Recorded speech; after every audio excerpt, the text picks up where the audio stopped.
ভাই, অহংকার এই একটা শব্দ মানুষকে আকাশ থেকে মাটিতে নামায়, আবার মাটি থেকে আকাশে উঠায়।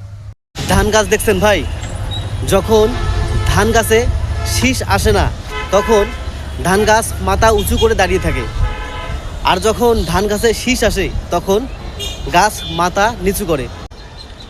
কারণ ওজন যত বাড়ে সে তত মাথা নিচু করে। আমরা মানুষও ঠিক তাই, টাকা নাই, অহংকার নাই, ক্ষমতা নাই। যখন টাকা পয়সা হয়, নামডাক হয়, তখন পা মাটিতে পড়ে না। ভাইরে, একটা কথা মনে রাখেন, যে গাছ ফল দেয় না ওই গাছ বাতাসে বেশি নড়ে। অহংকার করেন না ভাই, আজকে আপনার যা আছে কালকে নাও থাকতে পারে।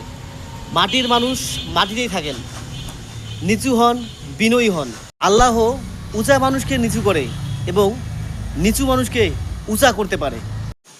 আপনার আশেপাশে অহংকারী কেউ আছে, তারে শিক্ষা দেওয়ার জন্য ভিডিওটি শেয়ার দেন। আর মাটির গল্প শুনতে চাইলে লাইফলাইন রংপুর ফলো দিয়ে পাশে থাকেন।